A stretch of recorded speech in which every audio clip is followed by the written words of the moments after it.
Toxic directed by Geetu Mohandas. ഒരു പക്ഷേ യഷിനേക്കാളും toxic എന്ന സിനിമയെക്കാളും ഒക്കെ ഉപരി കേരളത്തിൽ ഏറ്റവും കൂടുതൽ ഡിസ്കസ് ചെയ്യപ്പെടുന്നത് ഇന്നത്തെ ദിവസം ഗീതു മോഹൻദാസും കസബയും കസബയുടെ പ്രൊഡ്യൂസറും ഡയറക്ടറും ഒക്കെയാണ്. ഒട്ടും പ്രതീക്ഷിക്കാത്ത ഒരു ആംഗിളിലോട്ടാണ് ഇത് പൊയ്ക്കൊണ്ടിരിക്കുന്നത്. ഓഫ് കോഴ്സ് ഈ സംഭവം ഫസ്റ്റ് ടീസർ റിയാക്ഷൻ കണ്ടത് ഇന്നലെ കണ്ടപ്പോൾ എൻ്റെ നോട്ടിഫിക്കേഷൻ വന്നു. ഉടനെ തന്നെ പരിപാടി കണ്ടു കഴിഞ്ഞപ്പോൾ ഞാൻ ആദ്യം വിചാരിച്ചത് പറഞ്ഞാൽ ഞാൻ കയറിയ ലിങ്ക് വല്ലതും മാറിപ്പോയോ എന്നുള്ളതായിരുന്നു. കാരണം ആ കാറിനകത്തെ പരിപാടിയിലോട്ട് വന്നപ്പോഴത്തേക്ക് എനിക്ക് ഡൗട്ടായി. ഞാൻ ഡിസ്ക്രിപ്ഷൻ കാര്യങ്ങളൊക്കെ ചെക്ക് ചെയ്തു. ഓഫ് കോഴ്സ് ടോക്സിക് ആണ്, ഗീതു മോഹൻദാസ് ഉണ്ട്, യഷിൻ്റെ പേര് കാര്യങ്ങളൊക്കെ ഉണ്ട്. വീണ്ടും കണ്ടിന്യൂ ചെയ്തു. ടീസറിൻ്റെ ഒരു ഇത് പറയുകയാണെങ്കിൽ ഇതൊന്നും നമ്മൾ മുമ്പ് കാണാത്ത സംഭവമൊന്നുമല്ല. ഇതിലങ്ങനെ ഒരു അയ്യോ, പക്ഷേ ഗീതു മോഹൻദാസിൽ നിന്ന് വരുമ്പോൾ ഒരു ഞെട്ടലും തരിപ്പും ഒക്കെ ഉണ്ടായിരുന്നു എന്നുള്ളത് 100% ഉറപ്പാണ്. പക്ഷേ ഇതിനൊരു ഹിൻറ്റ് ഓൾറെഡി ഇതിന് മുമ്പുള്ള ഒരു പ്രൊമോഷണൽ ടീസറിലോ എന്തോ ഓൾറെഡി വന്നിട്ടുണ്ട്. യഷ് ഇങ്ങനെ ഒരു പാർട്ടി ഹാളിലോട്ട് എൻ്റർ ചെയ്യും, അവിടെ മുഴുവൻ സ്ത്രീകളെ ഇങ്ങനത്തെ ക്ലബ് ഡാൻസിങ്ങും അങ്ങനത്തെ പരിപാടിയൊക്കെ കാണിക്കുമ്പോൾ തന്നെ ഇതിൻ്റെ ഒരു വൈബ് മനസ്സിലാവുന്നുണ്ടായിരുന്നു. പക്ഷേ അതിൽ നിന്നൊക്കെ ഒരു 200% മേളിലുള്ള സാധനമാണ് ഇന്നലെ കണ്ടത്. അത് ഗീതു മോഹൻദാസ് ചെയ്തോ എന്നുള്ളതായിരുന്നു ഫസ്റ്റ് തലയിലേക്ക് വന്ന ഒരു ചിന്ത. എല്ലാവരെ പോലെ തന്നെ എനിക്കും അങ്ങനെ തന്നെയാണ് തോന്നിയത്. WCCയുടെ അംഗം അവരിത്രയും മിസോജനിയും ഇതിനെപ്പറ്റിയും ഒക്കെ ഒബ്ജക്റ്റിഫിക്കേഷനെ പറ്റിയൊക്കെ വാദവരാതെ പറഞ്ഞിട്ട് അവരെടുത്തു വെച്ചിരിക്കുന്നത് ഇങ്ങനെയാണോ എന്നുള്ള ചോദ്യം തന്നെയാണ് എനിക്ക് ആദ്യം വന്നത്. നോ ഡൗട്ട് എനിക്ക് ഇപ്പോഴും ഒബ്ജക്റ്റിഫിക്കേഷൻ എന്നുള്ള രീതിയിൽ തന്നെയാണ് ഞാൻ അതിനെ കാണുന്നത്. അല്ലാതെ അതെന്താണെന്ന് എനിക്ക് മനസ്സിലാവുന്നില്ല. ഒരു നായകൻ്റെ വീരസ്യം കാണിക്കുന്ന രീതിയിൽ തന്നെയാണ് ആ സീൻ എടുത്തു വെച്ചിരിക്കുന്നത്. കാരണം ഒരു ബ്ലാസ്റ്റ് ശത്രുക്കളെ മുഴുവൻ ഉന്മൂലനാശം ചെയ്യുന്ന ഒരു ഇൻസിഡൻറ്റ് എടുത്തു വെക്കുമ്പോൾ അത് എന്താ പറയുക, സെക്സിൻ്റെ ഒരു കൾമിനേഷൻ പോയിന്റിൽ അതിൻ്റെ ഒരു എക്സ്പ്ലോഷൻ പോലെയാണ് കാണിക്കുന്നത്. അങ്ങനെ എടുത്തു വെച്ചിട്ട് പിന്നെ ഞാൻ അങ്ങനല്ല ഉദ്ദേശിച്ചതെന്ന് പുള്ളിക്കാരി പറയുമോ എന്നെനിക്കറിയില്ല. പക്ഷെ കാണുന്നവർക്ക് ആ ഒരു ഫീല് തന്നെയല്ലേ കിട്ടുന്നത്. പക്ഷേ ഇതിൽ പുള്ളിക്കാരിയെ മാത്രം ടാർഗറ്റ് ചെയ്ത് ബ്ലെയിം ചെയ്യേണ്ട ആവശ്യമുണ്ട്? ഇവിടെ എല്ലാ മേക്കേഴ്സും ഇന്ന് എല്ലാ സോഷ്യൽ മീഡിയയിലും എല്ലാത്തിലും നമ്മൾ ഭയങ്കര സംഭവമായിട്ട് ബാക്ക്ഗ്രൗണ്ട് സ്കോറൊക്കെ ചെയ്ത് നമ്മൾ വീഡിയോസ് ഉണ്ടാക്കുന്ന എല്ലാ നായകന്മാരും ഈ പരിപാടിയൊക്കെ ഇവിടെ ചെയ്തു തന്നെയാണ്. അവരാരും ഇത്രയും വിചാരണയിലൂടെ പോയിട്ടില്ല. This is just another movie, അത്രയേ ഉള്ളൂ. ഒരു സിനിമ കണ്ടിട്ട് ഒരു വികാരം വ്രണപ്പെടുക അല്ലെങ്കിൽ മതവികാരം വ്രണപ്പെടുക എന്നൊക്കെ പറഞ്ഞു കഴിഞ്ഞാൽ നമ്മുടെ പൊളിറ്റിക്സിനോടും നമ്മുടെ വിശ്വാസത്തിനോടും നമുക്ക് സ്ട്രോങ് ആയിട്ടൊരു ബിലീഫ് ഇല്ലാത്തത് കൊണ്ടാണ് ഈ തൊടുമ്പോൾ നമുക്ക് വ്രണപ്പെടുന്നത്. പിന്നെ നമ്മൾ സംഘം ചേരാൻ നോക്കും, ആൾക്കാരെ കൂട്ടാൻ നോക്കും, എല്ലാവരും കൂടെ ആഞ്ഞടിക്കാൻ നോക്കും. അപ്പോൾ അതിനൊക്കെ ലൈക്സും കമൻറ്റും ആയിട്ട് ഇതൊക്കെ കുറച്ച് കാലം ഇങ്ങനെ പോകും എന്നുള്ളത് തന്നെ. Of course having said that, ഒരിക്കലും എക്സ്പെക്റ്റ് ചെയ്തില്ല പുള്ളിക്കാരി ഇങ്ങനെ ഒരു സംഭവം എടുത്തു വെക്കും എന്നുള്ളത്. ലൂസിഫർ എന്ന് പറഞ്ഞ പടത്തിൽ റഫ്താര എന്ന് പറഞ്ഞിട്ടുള്ള ഒരു പാട്ട് അതൊരു ഒബ്ജക്റ്റിഫിക്കേഷൻ തന്നെയാണ്. പൃഥ്വിരാജിനോട് അതിനെക്കുറിച്ച് ചോദിച്ചപ്പോൾ പുള്ളി പറയുന്നതെന്ന് പറഞ്ഞു കഴിഞ്ഞാൽ സെക്സ്, ലസ്റ്റ്,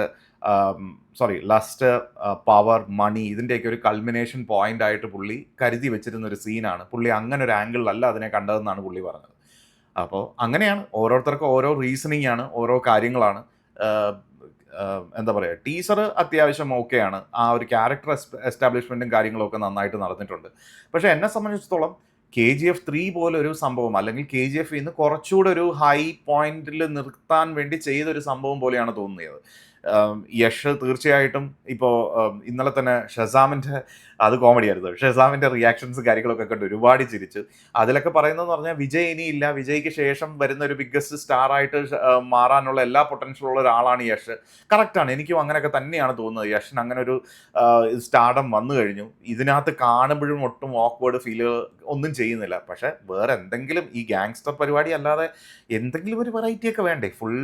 ഇപ്പോൾ ഒരു മൂന്നാമത്തെ പടവും അതും ഇത്രയും വർഷത്തെ വെയിറ്റിങ്ങിന് ശേഷം വരുന്നതും ഇതേ സാധനം തന്നെയാണെന്ന് പറയുമ്പോൾ എനിക്ക് അതിനകത്തൊരു എന്തോ ഒരു എന്താ പറയുക, ഇത് തന്നെയല്ലേ. പക്ഷേ മേക്കിംഗ് ഡിഫറെൻ്റ് ആയിരിക്കാം, ഇതിനകത്ത് പറയുന്ന കാര്യങ്ങളൊക്കെ ഡിഫറെൻ്റ് ആയിരിക്കാം, സ്റ്റോറി അല്ലെങ്കിൽ സ്ക്രീൻ പ്ലേ കാര്യങ്ങളൊക്കെ ഡിഫറെൻ്റ് ആയിരിക്കാം.